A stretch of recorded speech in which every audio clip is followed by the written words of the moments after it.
Linfeng Wang, Dr. Linfeng Wang. I'm sorry. How are you? Great, great. I'm very happy to be here tonight and talking with you. Thank Oh you. no, I feel very privileged that you came along.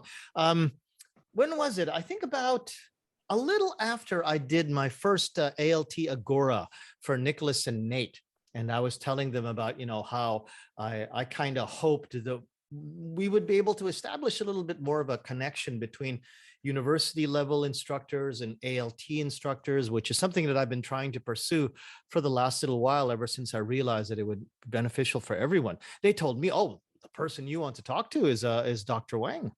And I said, okay, who's Dr. Wang? And they introduced me, and then you and I had a talk, and here we are. So thank you very much for making time to do this. Thank you for showing your interest in my project and what I'm doing now.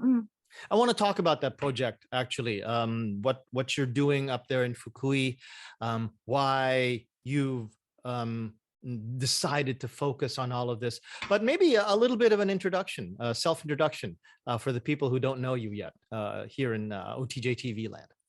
Okay. Good evening, OTG community members. I'm Wang Linfeng. I'm from Fukui University.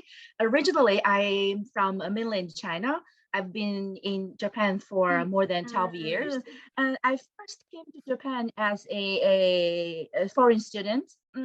And my major is about curriculum and instruction and teacher education, basically on the school education field.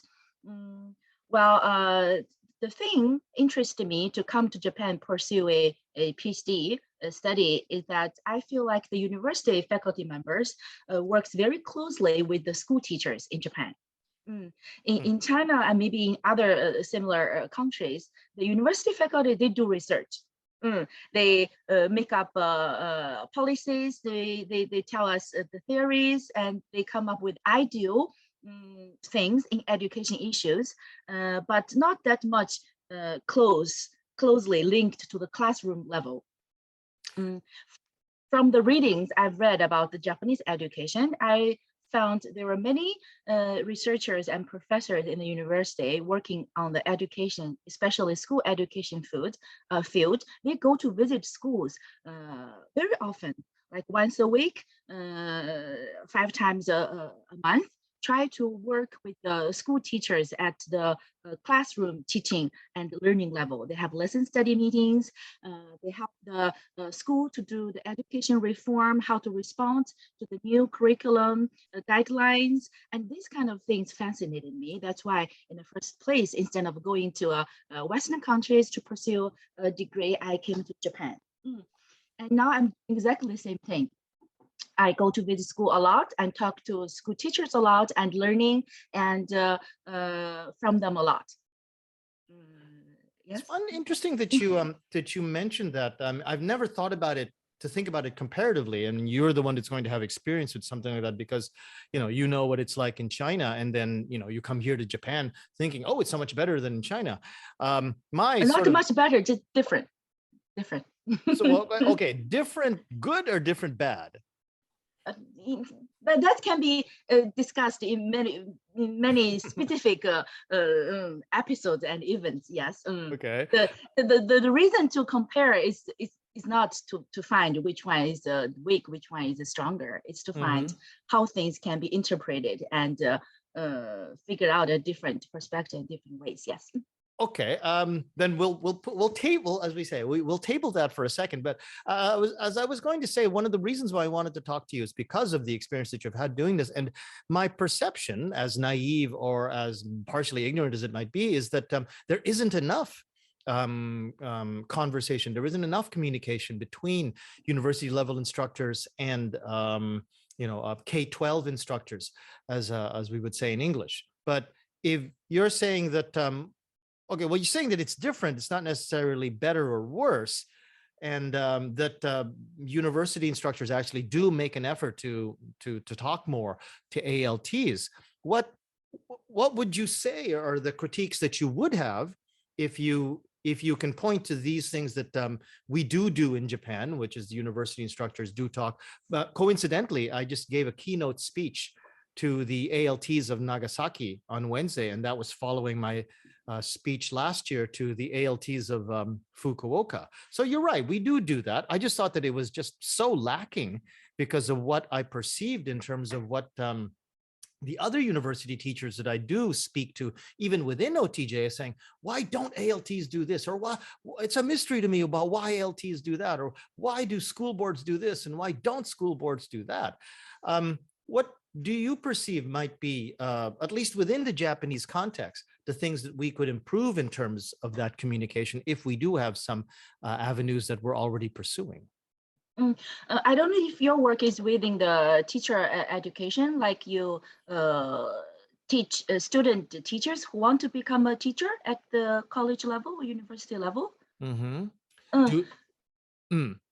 If this is the case, then it makes a lot of sense because you're trying to help prepare your student teachers to become, especially English subject teacher in school levels. Mm-hmm. That's why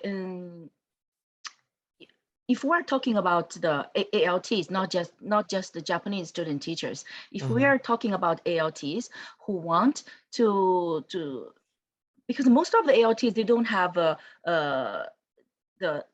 teaching license, teaching license, even they are in their home countries or in Japan. Right. But some of them have long experience of doing teaching English in Japanese schools, and they want to pursue a career to get a permanent tenured school teacher job. For this kind of very motivated ALTs, there are many chances they could gain from the university or to other training centers to get a teaching lessons, or even not that much about that. There are a special teaching lessons system also existed in most of the prefectures in Japan. You don't need to take all the credits like the Japanese student teachers. You have to take credits, have to get the teaching practicum for certain period and get your teaching lessons. For special teaching lessons, you have to base at a home school. For example, you work in the same prefecture for more than 3 or 5 years, and you have a based home school, and all the principal and the school teachers and nice wine and school teachers and the board of education are happy about your. Go get some. I'm having the coffee. Thank you. No, wine's a better idea. Wine's a better idea. Please go on. Keep going. So you have a base school, yes? And if your performance is welcomed by the school stakeholders, they can apply for a special teaching lessons for you to the Board of Education based on your performance as a practicing ALTs.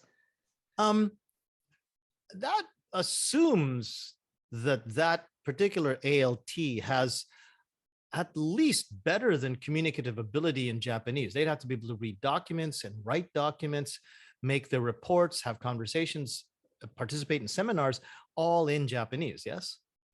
Most of the cases, but getting a teaching license doesn't guarantee you a tenured teaching job. Of course not. Of course not. Yes. What I'm asking is that these ALTs, as much as they dream about, and the fact that it is available for them to do this with the cooperation of their supporting teachers and supporting teaching staff, that the presumption is that they're able to do all of this in Japanese, right? Yes, and this is the conventional way people think of that. If you are hired as a full-time tenure job, just as a regular Japanese teacher, you should do all the things, your school duties in Japanese. But Right. in my opinion, the schools are welcoming those people who have social experiences with different background, even not with the teaching lessons, to become a teacher, because they could inspire the students and have a lot of good positive impact on school education. Instead of doing everything exactly the same as a Japanese teacher, the ALTs can make full use of their identity or their competence as well. Like they could take a little bit more work on club activity or on the department curriculum design, or giving according to the ALT's strength. to contribute, to communicate, to a better weight on different school duties, and maybe for those writing Japanese comment to each student and calling parents to schedule the field trip, these kind of things can be handled by another teacher. So if the workload balance could be flexible within the school, that's my idea. Sure. I completely understand that. What I'm just trying to clarify when you were saying that ALTs can approach this part of their career as being an ALT as a stepping stone to a full-time teacher position, potentially. What I'm sort of trying to clarify is, are you saying that, because I thought that if you can't speak Japanese, none of this will happen for you. But are you saying that even if you can't speak Japanese, that this is all possible? No, if your Japanese level is 0, I don't think you could understand what you should do or shouldn't do the thing. Sure. We're not asking for ALT has the GPL1 level Japanese proficiency, maybe not necessary, but for daily communication with the schools and understand the school rhythm and the school affairs, you should be at least have the basic Japanese communication level. Yes. So what would you say? You'd probably say the Nihongo Noriku Shiken, the Nikken, at about level 2, or the Jun EQ is what they would probably need? And from all my research, I'm looking up all the different prefecture board of education about how they recruit ALT as a full-time school teachers. None of them specifically write the GPLT 1 or 2 as a request. None of them use this determined indicator as one of the requests, but they do say you should have the Japanese language level to communicate with the teachers according to educational issues at school based level. I understand. Okay, well, that's interesting to me, because I didn't even know that such a recruitment drive. Is it an active sort of policy by the ministry or by the prefectures, or at least the ones that you've contacted, to try to get more of these ALTs to become full-time teachers in Japan? Of course, it starts with the national level encouragement, and then each board, each prefecture board of education have their own policies in hiring ALTs as one special category of hiring general Japanese teachers as well. So, you know, the teacher hiring recruitment system is done by each prefecture. They don't exactly recruit ALTs separately from other Japanese teachers. They do it the same exam, the same period, but the different category. And they always have this specialist expert English education category there, written there for native English speakers, and also for those Japanese people who don't have a teaching lessons but have a good skill in teaching English. For both, that's the category ALTs can apply for. I have a question from the audience already, so that's a good sign. We've already got questions, and I'm pretty sure I met her at your Edu Cafe events, your monthly Edu Cafe events, but I've never really had the opportunity to learn how to pronounce her name. So I'm going to take a really hard stab in the dark here. Mariska? Oh, yeah. What? It's Mariska? I don't know exactly. Okay, Mariska Jane Hirose asks in the comments field of this particular live stream, Marushka,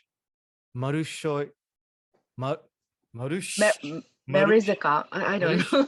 Okay, hang on. First of all, I should give you this link so that then you can see what I'm looking at. I'm pretty sure this is Marushka. Okay, that's enough. I've embarrassed myself enough. Marushka is asking, does this recruitment do public? Okay, I'll just read out her question. Do public schools in Japan do this kind of support for their ALTs, or does this tend to be at the private schools only? You mean the recruiting policy? Ask her, but I think that she's talking about the recruiting. Yes. Or no, the support by the principals and the homeroom teacher, and trying to get that ALT through their program out of their home, their base school. Is that something that's done mostly at public schools, at private schools, or at both? All I'm talking about is a public school system.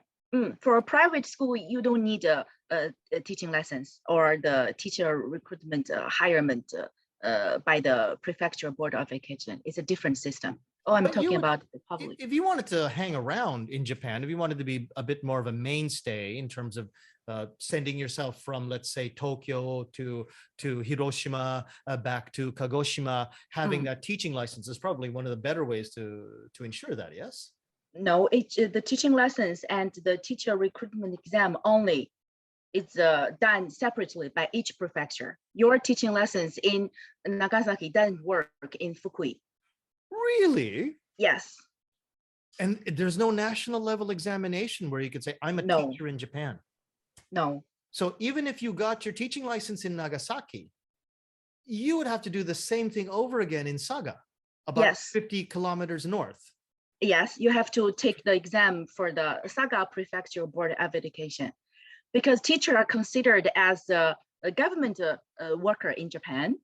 It's all done very strictly by the administration of the prefecture.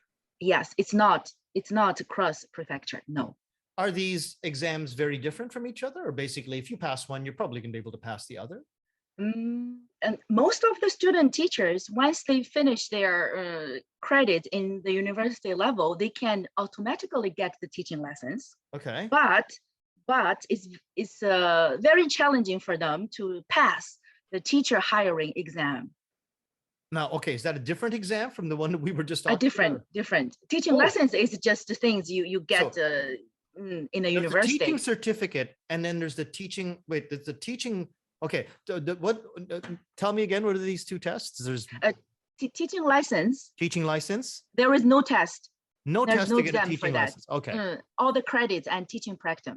Okay, so you just have to go study. Okay. Yes. And the second one is the most important one, which guarantee a job, which is teacher hirement exam. Now what's that like? It's a lot of interviews, or it's a lot of paperwork? There is a written exam and also IC writing and interview. Then that would probably mean that you really should, even if the prefecture isn't saying, well, you really do need Jun EQ, even if they don't say that, you really should be stricter with yourself. If you want to get that teacher, we want to pass that test for being brought on into the system, the hiring test, you really should be at least a Jun EQ. If you've got to write reports, pass an interview, and read documents for the actual hiring examination, yes? For Japanese student teachers, if they get the ECAN or TOEIC or TOEFL, those English exams can get extra points in their teacher hiring exam. But for the native speaker ALTs, there is no such points adding up system. Yeah, because they don't require GPLT level 1 or level 2. I understand. There's still no requirement, but you have to be honest with yourself. I think at some point, if I can't pass Jun EQ, if I can't even pass NIQ, I'm probably not going to have a very easy time in that hiring examination. Yes, and the one of the how do you say, the advantage of ALT to apply for a school teacher job is that there is no written exam, only the IC writing and interview. I'm sorry, what does IC writing mean? IC writing, they will give you like, for example, article about education, like there's something happened, the bullying episode in one high school. If you're a teacher, how do you intervene? How do you talk to students? This is all written in Japanese, of course. No, for ALT, there are some, there are English one. Really? Yes. But for English expert, they have English ones. But the ensuing conversation will be in Japanese. The interview is half interview in Japanese and half interview in English. I'm talking about the Fukui prefecture case. Okay. But is that, would you be able, do you think you can confidently say that that's basically the same for just about any prefecture? I think that the most checking point for hiring ALT as the school teacher is about your understanding about Japanese education, especially the EFL teaching things in Japan, and how do you know about the whole system, and you have no problem about your English proficiency. The most thing is about how do you understand and how do you teach, what have you learned during your teaching experience as ALT, and you could keep teaching as ALT. Why do you want to become a full-time school teacher? Some questions you have to justify and defend by yourself. What brought this issue, what brought this topic into your sort of focus, your field of view? What makes you so interested in this? Well, at first, ALT was not my interest community, because I work closely with the Japanese public school systems. I work with the pre-service and in-service Japanese teachers all the time. And recently, there was a national policy saying all the schools need to be more open to your local community, need to welcome all the participants to get involved with the education. That's why we have, in addition to teachers, we also have administrative staffs. You know, in each school, you have the clerks, 事務室, 事務職. The administrative staff. Yeah, yes, sure. They could be the vice principal and the principal as well. Right. And in that case, if we include all the members in the school ALT, almost all secondary schools have based ALTs, and they are the very valuable resources for school education. We should also welcome them into the teacher education system. That's how I add the ALT also into the educator teacher education system in my own understanding. So what made you interested in focusing on this and getting this information out to the ALTs that you do with all the activities that you do? What was there some kind of a moment, an event, an occasion where you thought, no, this has to be addressed, or this is unfair, or I don't know if I'm saying it the right way, but what made you want to really focus on this? Yeah, there are some episodes I encountered during my school visits to Japanese schools. You know, there is are you familiar with the lesson study, the research meeting, open research day in each school? In high schools and junior high schools? All, including from K-12. So you're talking open research, you're doing open campus days where schools are allowed to come and visit the campus and watch inside classes? Similar to university level is more like an open campus day, but for school level is more like it's one essential part of the teacher's continuous professional development. Okay, no, I don't know of it. I have a very limited field of view. I know my university classes, and that's about it. The general idea is all teachers get together to observe each other's lessons, and every once and then they organize these lesson study meetings. So they would select or volunteer to open one of the research lessons. Okay. For example, we're talking about active learning, collaborative learning. Maybe one of the teachers wants to do a research lesson based on how to actually realize this active learning in one of his lessons. He can open this lesson as a research lesson, and all of the teachers within the same school or from outside schools, they all gather together to observe the same lesson. Okay. And after the lesson observation, they would have a post-lesson study meetings to discuss and reflect about that research lesson. Like during this kind of lesson study activities, all teachers again do their professional learning and professional development by experiencing this kind of continuous professional development activities. This is something that you do only in Fukui, or you know that this happens in national? It's national okay. level. Okay. All schools. It's kind of obligation or mandatory for schools to do this kind of things for teachers learning. Go on. So during my school visits, some of the English lessons I observed, it's a team teaching, ALT and GTE teaching together. And I've realized there are different patterns and different involvement, of course, different environment and different results of the whole lessons. I've seen some very competent ALTs, there is actually no T1 or T2 ALT or GTE in that class. They worked very team played very well, and you can tell the roles are shifting naturally. When something happens, someone responds very naturally, like a real authentic team teaching. But sometimes you observe a TT lesson, the ALT just, to excuse me, really like a tape recorder. And even the GTE asked them to do something, ask something, they have to ask back. What do you mean? What do you want me to do in front of the students?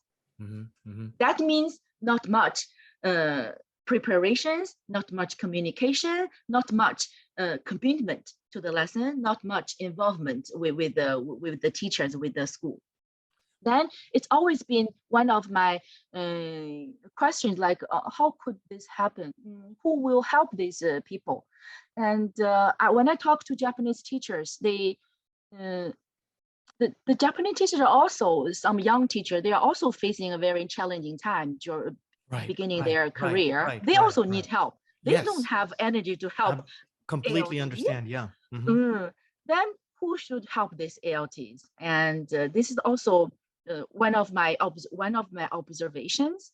And just like 2 years ago, my university, my department started to welcome all those administrative staff, including teachers, including ALTs, to apply for this M.Ed program I'm currently working in. And 3 of the ALTs actually passed the examination, and now we're working together. And I started to more focus on how we can support ALTs professional learning through this university and school collaboration relationship. Before we talk a little bit more about that program at the University of Fukui that you are in, just want to get a ratio here of the observations that you made of well-run classrooms, well-functioning teacher teams. What was the ratio between roughly what you would say as well-functioning teacher teams and kind of like, the tape recorders sort of teacher teams? Was it 7-3, 6-4? Well, if I have to put a number, I would like to say 1-9, 2-8. So about 20% were not functioning as well as they could. No, 80%. Oh, 80%. The other way. I might be too speak about this, but So about something between 80% to 90% of the teams that you observed could do with some really, really good improvement, you're saying? Could do so much better, in my opinion. Okay. And this, do you think that this came, or if you could come up with a list, a top 3 or a top 5 of causes, is it because of a language barrier?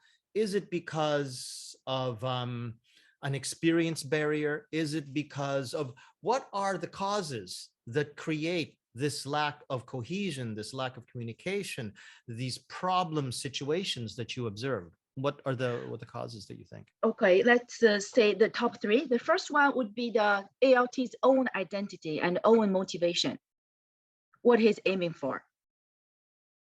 If he just working for like a 1 year or 2 year temporarily enjoying Japanese culture and Japanese sightseeing while having a well-paid job, then there is no starting point for him to improve or put much effort on their jobs. Gotta say that would have been my number 1 too. Yeah. And the second one is I don't want to blame for the language barrier, because there were always English speakers in the school. There was always some non-English teacher. They want to communicate with foreigners, with international students. It's all about the mutual efforts. Of course, talking another foreign language is difficult. Sometimes it's very troublesome. Sure, I know. If you're tired, you don't want to make efforts to try to explain things which you can just talk to another Japanese speaker like in 1 minute. So this is all about patience and how much you care for each other. I mean, talking about both the Japanese teacher need to make more effort to try to speak in English and try to communicate ALT. And on the same way, the ALT should also try to learn some Japanese and try to make effort to speak Yasashi English, try to communicate with teachers. And the third one will be, the third one will be like the supporting system.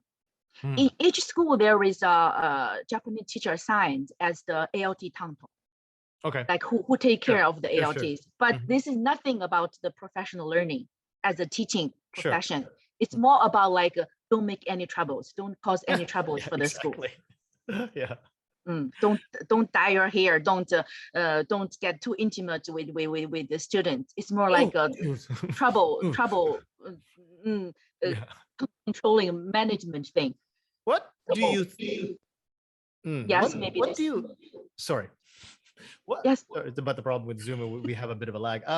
What do you think is the role in these problems played by the perceptions of what the ALT thinks the students need versus what the teacher is forced to or is trying to do in terms of their curriculum, the textbook that they're trying to finish off, the directives from either the principal or from the Board of Education or from whomever, in terms of the different sort of aspects of what the ALT is trying to do, which is probably trying to do something much more communicative, getting the students to speak, and then the Japanese teacher of English trying to get them through the textbook, trying to cover all these grammar points so that then they'll have a base that they need, or that the Japanese teacher feels they need to get somewhere in the coming high school entrance or the university entrance exam.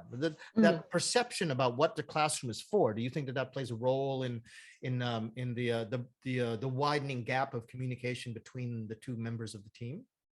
Yes, it's definitely one of the biggest issue most of the GTE and ALT are facing on.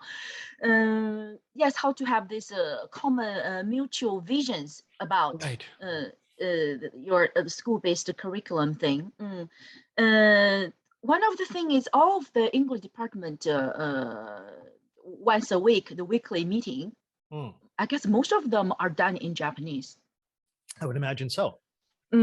That's why the ALTs couldn't have a fully understanding of what they want to do. In this case, it doesn't hurt just to ask privately, maybe not at the official meetings, but privately to ask GT to clarify, to confirm. This really needs the both GTEs to be more caring for the ALTs, and also ALTs to be more take more negotiatives to ask and to propose and to suggest. Even one of the 10 times of your proposal might be only accepted, but if you keep doing it, you can build this kind of trust relationship with your GTEs. When ALTs are recruited overseas in England or in New Zealand or wherever, I'm not sure, but I would have thought that by now, seeing as I've been watching this sort of, I mean, I'm surprised that, when I first came to Japan, I heard that ALTs were being used like tape recorders, and I snickered and I kind of laughed at it 30 years ago.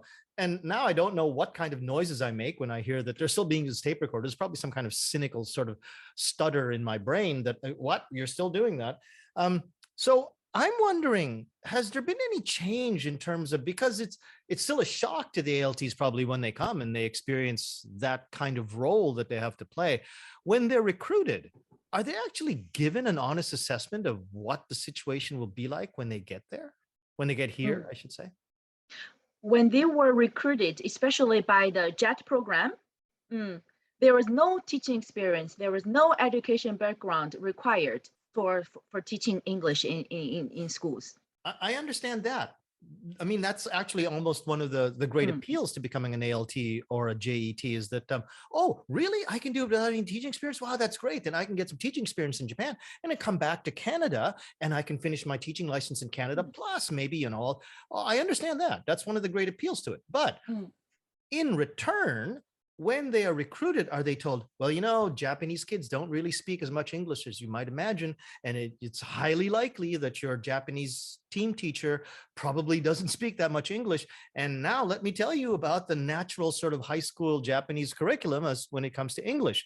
You're going to be shocked. Sit down. I'm going to tell you all about this. Are they given that kind of talk so they know what to expect and not become so shocked when they do arrive to face that situation?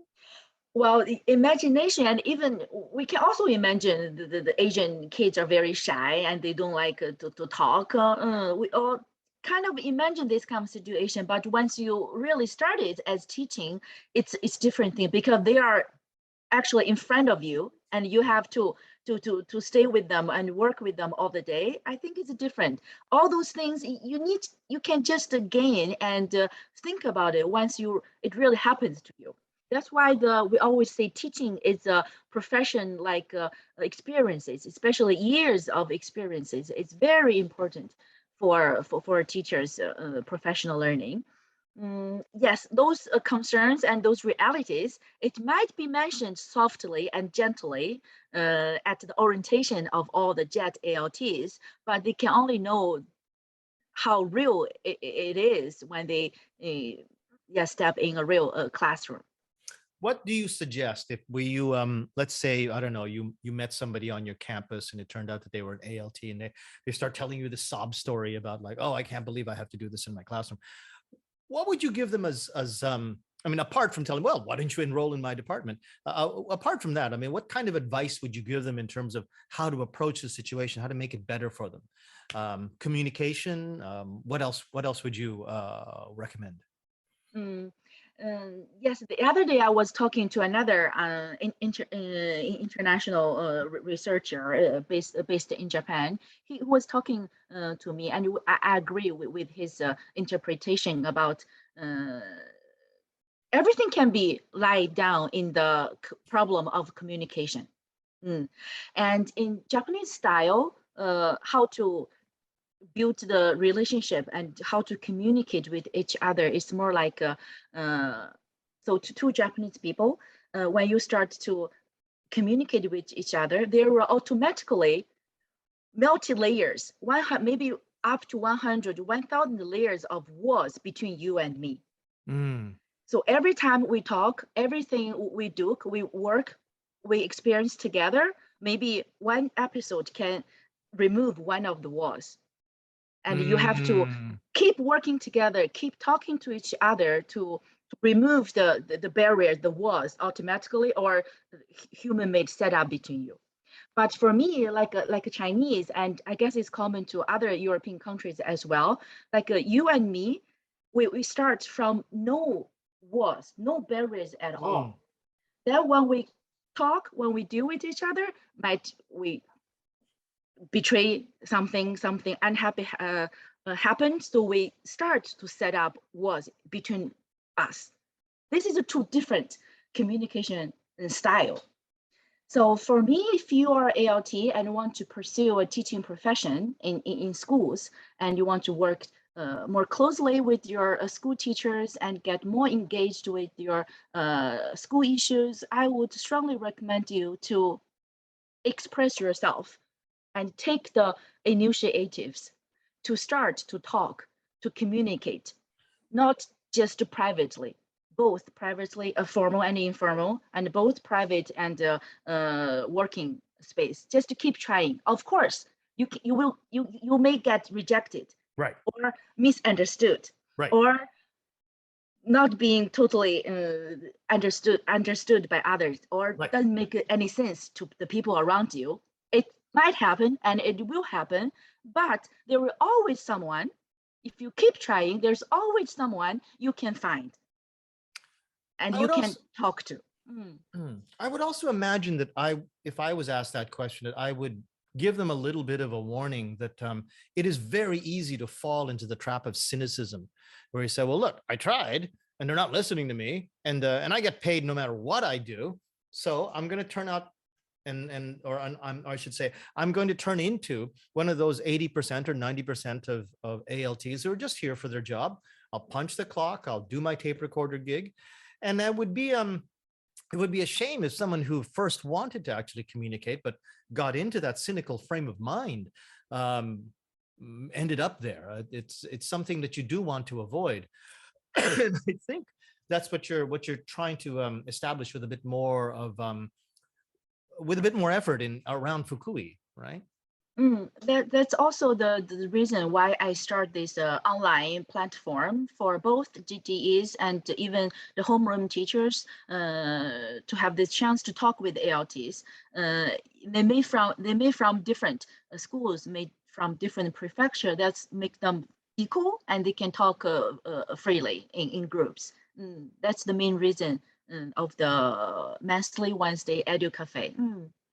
I wonder, before we get on to the topic of EduCafe, I want to remind the audience that we do take questions in the in the comment sections of the live stream. We took one earlier, so for the others that are actually watching, please join us and participate in this conversation. What is the EduCafe, Dr. Wang?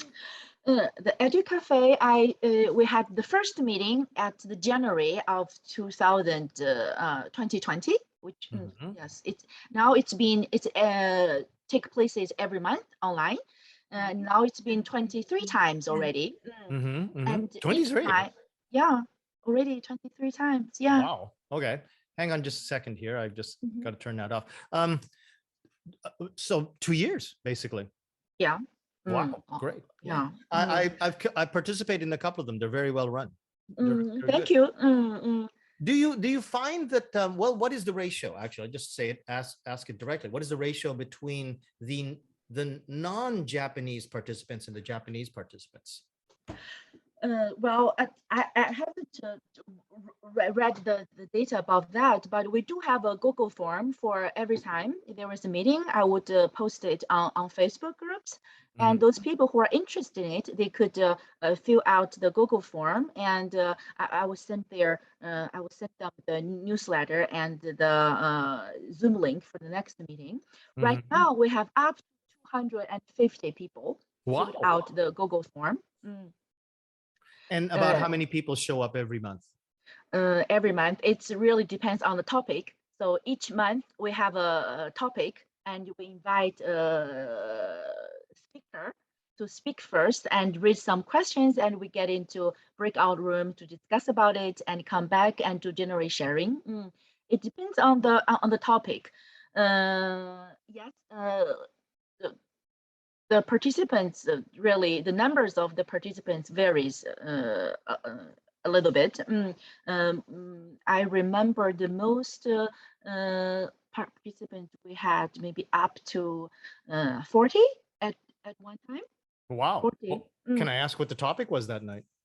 Oh, I guess that's from Nick talking about how to use Giga school devices, Google devices in your classroom. It's very practical workshop. Yes. I find, just from me to just speak on my own personal experience, that I find that the teachers who are really concerned about improving themselves and wanting to go to these online meetings are much more attracted to stuff where they can take notes. Okay, I do this and I do that. I got to watch out for this. Okay, now I can take this information. I can use it in my classroom. And I mean, there's a lot that can be gotten from talking about theoretical things and the general aspects of theories in vocabulary acquisition and things like that. But there's nothing like telling me, okay, now we talked about the theories of vocabulary acquisition. Now this is how you run a class, so that then you can bring vocabulary acquisition into every chapter that you face in your textbook. And so I'm not surprised that it was a practical teaching method that got the most attention in EduCafe.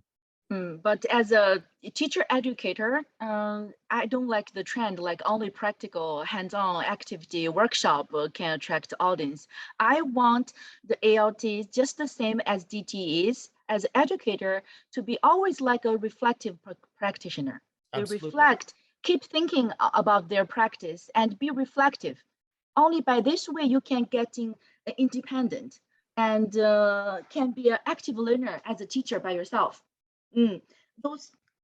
I can see the values on those how to use the Google suit in your classroom. It's very practical, and some of them are facing exactly the same problem. It's very helpful, but I also want them to think about their teaching profession or teaching career as a life learning process. So you need to reflect on the things you've done or you want to do. Can be a deep active thinker and learner as a teacher by yourself. We all think about if we just transmit the content to the students, it never happens to what expected to do. Only when we encourage them to think by themselves, they can be an active thinker, and then they can be active in designing their own learning and to be more motivated in each of the classes. So this is the final or goal. I hope this EduCafe could provide this kind of function as well. Not just EduCafe, but this whole conversation about your sort of facing this purpose of yours to help ALTs and to bring them to a higher level of professionalism. How many years have you been doing this now? You mean not specifically for ALT, for all the teachers in Japanese schools, like almost 5 years. 5 years. Have you noticed in those 5 years? This is kind of a topic that's a little bit close to me because I don't encounter it so much because I don't even think about it. Really, I didn't even think about it until I encountered so many more teachers during the pandemic through OTJ and through all of the online events that I've been part of. But the idea of non-native English speaking teachers, and probably in the last 5 years, there's probably been some demographic changes, number changes, more teachers coming from Indonesia and Malaysia, where English is spoken pretty much as fluently as it is in Australia or England. Or Taiwan or Hong Kong or wherever else. But these teachers show up, are perfectly capable teachers, and may even have already teaching experience or teaching licenses coming from their countries, come to Japan as ALTs. These people do exist, and then maybe have a different experience than, say, the teachers coming from, let's face it, what are considered quotation marks native speaker countries such as Canada or America, England or Australia. You have somebody, let's say, from the Philippines who is as fluent as me and has an absolutely imperceptible, not even an imperceptible difference in their accent, but because they don't come from America, they're treated differently. Have you seen any change in the last 5 years in terms of how those people have experienced Japan as an ALT or how they're treated as an ALT? Non-English native speaker ALTs, yes, I've met some of them, and yes, for the majority of them do have the teaching experiences back in their home country. That's why they took the job and came to Japan, and they were treated as almost the same level as English native speaker. For me, I think they have more strengths than purely English native speakers, because they have more active in learning Japanese, and they may have the mother tongue or first language and English as their official language, and they can speak fluent English, but they do have this learning English or another foreign language as a learner experience. And this learner experience really helpful for when you talk or teach for Japanese students as well. And you can always share and saying, yes, and I can speak English. This is how I learn English. This is how I learn Japanese right now. It's kind of like a learner emphasis altogether. Sure. And because I've met the ALTs from Philippines, which their first language was Tagalog, not actually Tagalog. And also from Mexico and also Brazil, and their mother tongue is Portuguese, but they're also working as ALT in daily classroom teachers.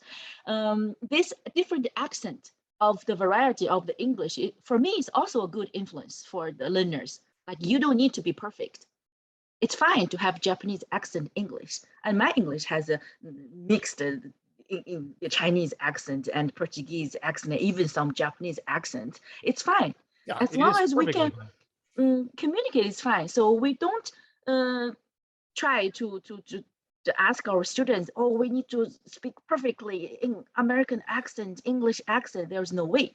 I understand that, and I completely agree with you. But in terms of the perception by the communities that greet them, or maybe even by their team teaching JTE, and I'm not trying to stir up a problem here or anything like that. I'm just trying to get an idea of what it might be like, because I can consider that even from my personal experience working even as a university instructor, and I'm introduced sometimes, oh yeah, he works at such and such university, that and I find it happens maybe with older Japanese people, that they look at me, and obviously, no, I'm not a white guy, but they look at me and they go, oh, and it takes like an extra 20 or 15 minutes of just me speaking and me showing them my teaching experience for them to sort of become convinced that, no, this is going to be okay. He's going to be just as good as that white guy that I wanted. And when those ALTs from Brazil, speaking Brazilian Portuguese or wherever else, come into their communities, generally, have you found that they're not welcomed in a way that, well, he's just as good as a white guy? not that, but it's just that they're welcomed as somebody who really is, without that sort of insistent comparison that, like, well, he's not Canadian, but he's going to be okay, kind of thing. Do you think that that's changed in the last few years? Well, this is another reality the Japanese society has. Like, they have this worship for English native speaker, especially white people. They have this worship thing, like we call it like a ego native speaker shugi. There are such people have this conventional idea. They exist, and they are just around of us. But yes, actually, there is every year there is a max to have this national English education survey. Every year they have the data to show how many percentage of the ALTs are English native speaking countries, how many of them are non-English native speaking countries, and each prefecture's ratio and the numbers. If you check about it, it will show up at the homepage of Maxt. I don't remember the exactly per percentage, but the one thing I remember is there are more than half of the ALTs are non-English speaker countries. Yes. And nests, yeah. More than half. More than half. More than, oh, wow, I didn't know that. More than half. And when they're recruited out of Indonesia or Malaysia, do they have to go through any kind of an assessment test, or only people who have the sense in their own minds that, no, I speak English pretty much like a native, would even apply? Or is there an actual test? Or is it different by country, that to make sure that the ALTs that they sponsor into Japan actually can hold up their end of the English bargain? If we're just speaking of the JET program, which only takes up 23% of all ALTs in Japan. Yes, they do have a collaborative agency in each country, and those agents take care of all the procedures and the screening and selection processes in each country. For example, in Philippines, it's a very popular job to come to Japan to teach English. I would imagine so, yes. Yeah, and they would have a much strict processing for that. Yes, that's another point I want to talk about, is like the JET program sponsored by the government is only like 23% of all ALTs. So the majority of the ALTs are hired by either the school direct hire, or by board education hire, or the dispatch company. Okay. Right. Yeah, I've sometimes heard some spooky things about dispatch companies, unfortunately, especially around this area. Yes, and for JET program, they are in charge by the prefectural board of education. Some of the prefecture take serious about it. Some of them think, oh, they're not in our Japanese teacher training system. It's all excluded. And yes, very rare prefecture actually take seminars or take this ALT training sessions designed for the ALTs. And for the other dispatch company and a private company who got a contract with the Board of Education to send their AKY teachers to school working as a part-time ALTs, these kind of companies or direct hire thing, from what I've known, they don't have such systematic teacher training program designed for ALTs. This Wouldn't is it one help of if the they other did? problems. Wouldn't Mm, it wouldn't it help if they did though? I think so. But it's a problem of budget, it's a problem of will. What is it? Well, to start with, the ALTs, from all those ALTs that I talked with, as long as they have like more than 3 years or more than 5 years of teaching experiences, and they do want to pursue a teaching career, they are very highly motivated. Okay. If there are chances for them, I guess they can be a very good tenured school teacher. First, they need the chance, and second, they need to know they have this path, career path available for them, and they all have this supportive system, like from the Board of Education, from the university, from a collaboration with other things. They do need this kind of teacher training programs. And for a typical Japanese teachers, every year and how many hours they have this free teacher training professional learning programs designed and set there for them. They can either watch the video or go to a workshop to attend to these resources, but they're not available to ALTs. I think they should open to ALTs to get this right. You threw me for a loop there. It said they're not available for the ALTs. Now, because it's go. Because they are not considered as teachers. Oh, that's right. they're tape recorders. Sorry, the back button is broken. Well, I'm going to use a much more diplomatic word than I was thinking of saying. That's unfortunate because it's unfortunate for the ALTs themselves. It's unfortunate for the schools. They're not growing this resource that they have when they already have they've established the time and the place and the materials. The only two problems, it would seem to me, is that the majority of ALTs do not have the language skills to easily go straight into these meetings. But then that's something that should be, that should be fostered as well too. From the moment that they hit the ground in Japan and go into these schools, they should be required. I don't want to make like rules or anything, but I would think that the ALT themselves and the schools themselves would benefit greatly if there was a really concerted effort, a good programmed effort to get these ALTs, these kids, up to Nihongo Norik Shiken level 3 by the first year, which isn't impossible. Nihongo Norik Shiken level 3 is take you 6 months, 2 months if you did it full time. Yeah. To get it there and then to get them up to. No, there's no Jun Nikyu in the Nikken, is there? No. There's okay, but just to make that their responsibility, these ALTs would feel much more at home. They'd feel much less stress living in Japan because they can communicate with the butcher and they can communicate with the baker and the dry cleaner, and then they can actually participate inside their schools. And why that isn't seen as a priority is surprising to me. This maybe most of the ALT even now they don't know they have the chance to become a school teacher, lifelong school teacher in Japanese school. Most of them don't have this kind of information. If they know there is the available, there could be possible, they may want to rethink about their career design or career path, and that may motivate them totally differently. Yes, like you said, they need support. And interesting thing is each prefecture, at least they have an ALT coordinator, which are former ALTs.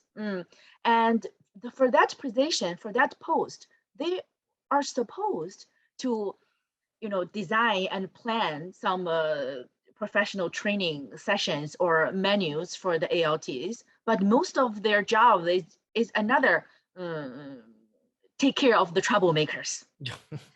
It's all about the discipline. None of them is really related to professional learning. I think it depends on the way that the school sees these ALTs coming in.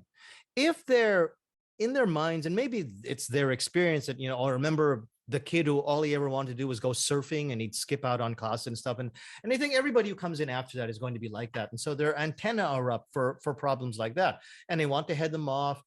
Parents, they don't want parents complaining. They don't want any problems, of course, with the police or anything like that. And they become really paranoid about that problem. And they build bureaucracies specifically designed to keep tight leashes on all of their ALTs, instead of giving them a little bit more leeway, understanding, look, if you're going to hire a young person, unfortunately, young people act like young people, and you can't just suddenly tell them, look, you're a young person, but I want you to act like an old person. It doesn't always work out that way. Before I forget, we have a question in the comments again, Dr. Wang. So it's Marushka saying, let's see. I have a question regarding ALTs who have completed a teaching certificate and are hired by the board. Will they be hired by a specific school, or will they be moved around schools like regular Japanese teachers? Yes, they will hired by the Prefecture Board of Education, and they will be shifted every 3 or 7 years to different schools, just like a normal Japanese teacher. Yeah. Yes. You're now part of the Japanese education system. You're just another staffer. You're literally just another bureaucrat within the system. You get all the benefits, but whatever it is that you see that the Japanese teacher is doing that you go, ooh, I wouldn't want to be subject to that. Guess what? You're now subject to that. You are part of that system, right? If you're lucky, though, I think 7 years is probably the most that you would spend at any one particular school. Yes, at most. Yeah, 7. Probably not even 7. You're probably going to be there about 4 or 5 years and on to another one. Why is that? Why do they do that? Why don't they let teachers stay and be part of a system, be part of a community? Because one typical characteristics of Japanese education is they care a lot about the bottom. It's a bottom-up education system. To take an example, like in China or in other countries, the talented elite education, only those people who do well, we care for them to go upper and go upper. And those people who are at the bottom line, it's fine. You may find other options other than going to college or university. But the Japanese society is a matured society, and they already come into this period to lift up the bottom portion of the student. Yes. To keep them moving. Okay. Yes. That's why there is a problem of keep the equal right for each child for education resource. If we just keep one teacher stay in one school forever, all the teaching resources, including the human capital resources, will stay in one school, and all the parents will try to get into this good school. And the most of the other students couldn't get the equal educational right. And this is the taboo thing in Japan. That's why to balance the resources and to provide the equal education resource for all the kids. I understand the theory. Don't know if I completely support that particular solution. But it's just my opinion, and what do I know? I'm nowhere near as versed in it as you are. What do you see as future issues going forward for the next few years for what you're trying to do, or for ALTs or the ALT program in general? For example, the declining enrollment due to depopulation of the country. What else do you think might be issues that we're going to be facing for ALTs in the coming years? If it is specific to ALTs, I can see more ALTs who have long years of teaching experiences. They are teaching expert more than the novice Japanese teachers, because I've met a lot of ALTs. They have more experience than the first year, second year Japanese teachers. It's going to be they mentoring or guiding the Japanese teacher, the experienced ALTs, and the new Japanese teachers. Because they stay there maybe 6 years in one school, and the new teachers in the first year. So these ALTs know much better about the school, know much better about the students, know much better about the teaching than the new teachers. these new teachers means coming from a new school, maybe experienced teachers, but from a new school, from a different school. This is new, and also from about those young teachers who just entered the teaching career. So there going to be very interesting things happened between this GTE and ALT relationship, and I hope this could provide open chances for both of them know each other's strengths and cherish each other more. And I also want the leadership, the vice principal and the principal could see this value of the long years teaching person ALTs and could support them to pursue a longer career in their schools or in their area. I can think of one anecdote that that I'm reminded of because it happened to a friend of mine. This friend had long years, like a decade or more of experience teaching in Japan, teaching at the university level even, and teaching a junior high school and high school. So he's been all around the levels of Japan. And unfortunately lost his job, I think simultaneously at the university, and lost a full-time job where he was working. It wasn't necessarily English teaching, but he lost his work and couldn't find work in university part-time work. And he ended up becoming an ALT at a high school. So probably if he was with a rookie teacher at that point, this ALT suddenly comes in and has all of this information in his head about, oh, this is how you teach vocabulary. This is how we taught this part of the textbook last year. And the Japanese teacher's going, oh, okay. And that reaction from the Japanese teacher, do Japanese teachers see the ALT as a true 50-50 partner, or they see themselves as somehow being, well, I'm the licensed teacher in the room, you have to do what I say? Generally speaking, they would just see them as assistant. They are the role of T1. Yes, but I hope this kind of thing could change. Only if they say they are equal as 50-50, that's the starting point to open dialogue. They would be willing to hear the opinions of the ALTs. They would willing to invite the ALTs to their meetings.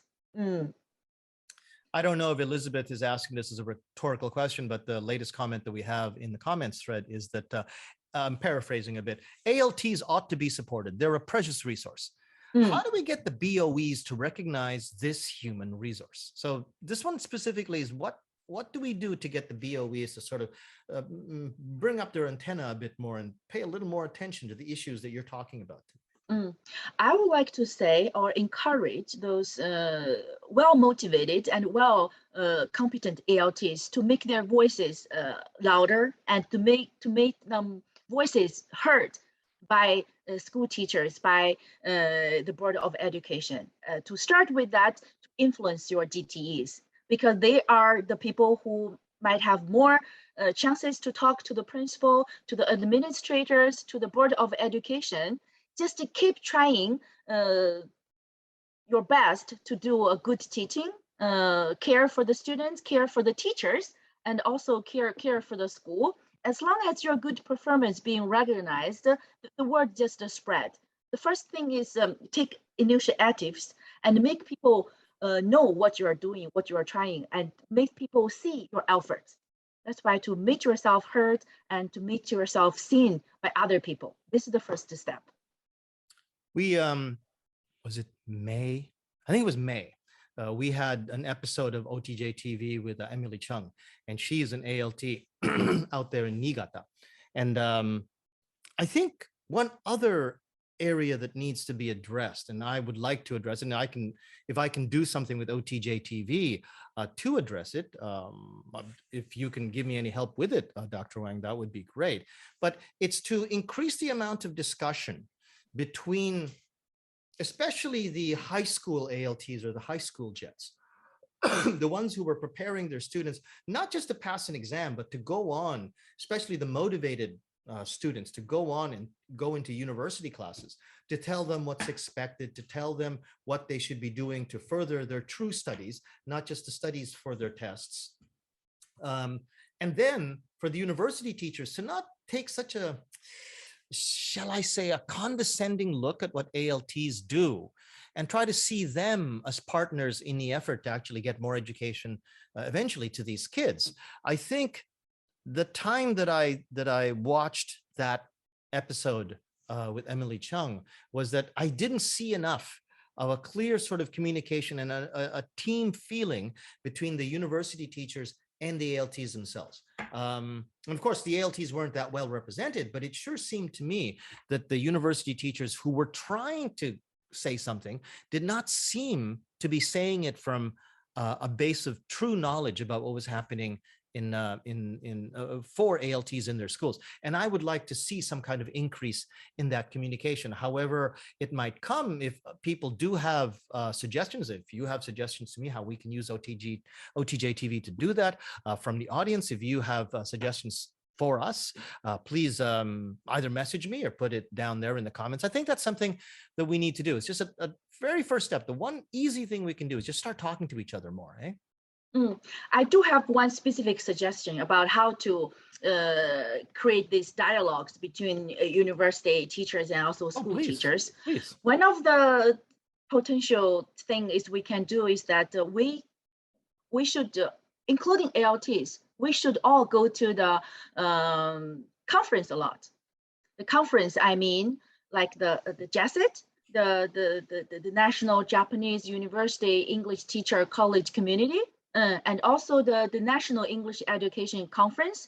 And there is a English Education Conference based for elementary school, based on secondary school. There are all different levels and different topics of the conferences. These are those university English teachers, they go a lot and they get closely involved with. And for me, it's just similar as JOT, if it is more familiar to ALTs. And there are many other communities and conferences which are right now, the majority of the participants are Japanese school teachers and Japanese university teachers. That's if we make a session or make a symposium or get our paper or practice presented at those major mainstream conferences, and then that will start with the naturally with the dialogues with the university teachers, and then it may start from having more collaborative projects from there. And for me, this is conference level. The other one is the open lesson study levels for school teachers and for ALTs, and also for university teachers. University teachers always go, they are always invited as the advisor or knowledgeable the others or commentators to those lesson study meetings at school-based level.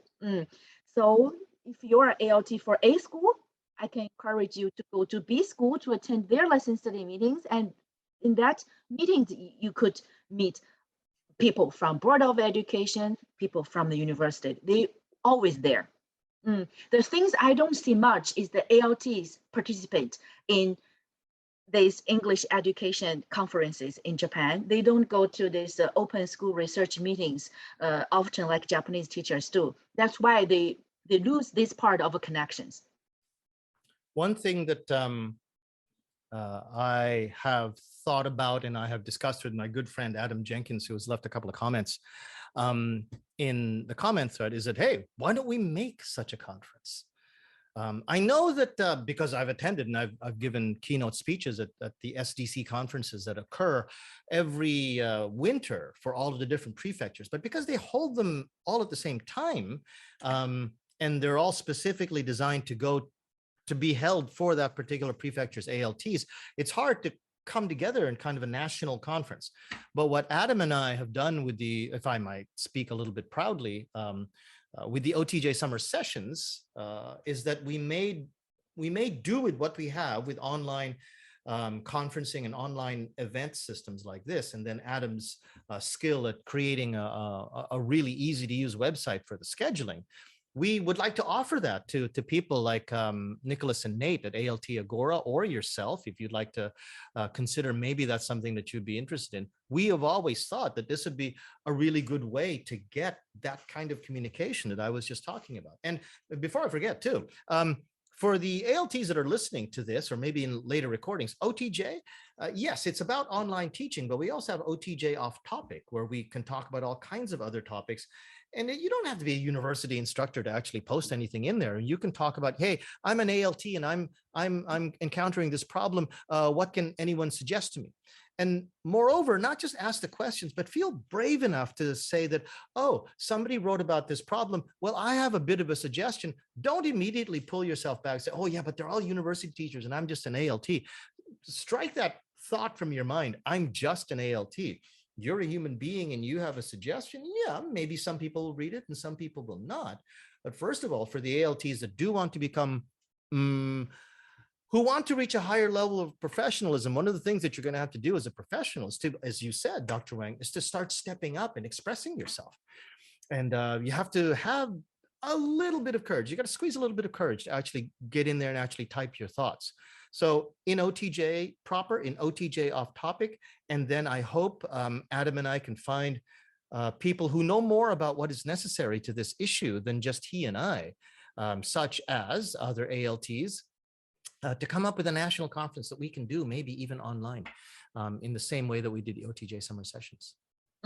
And to respond to the just ALT statement, actually the university teachers, they do need the insights and they need to learn from the ALTs, because they are educating student teachers who are going to become GTE. If they don't know anything about how to work with ALT, how to do team teaching, and what resources they could make full use of it to do it, it all including the teacher collegiality building or school culture. If they don't know this kind of things, their student teacher, their future GTEs may have problem in growing as a teacher as a profession. So they do need your insights, because most of the university teachers, they don't have the perspectives of practicing ALT. So you are all should be cherished more in teacher education programs as well at the university level.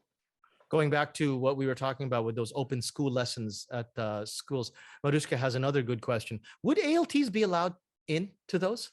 Yes, it's open. As long as you apply for it, you can go. Yes. And your prefectural board of education sees it that way, because it might be different in certain prefectures. Yes, if it is open, it means open to all school stakeholders, even parents. In that they all can come. Yes.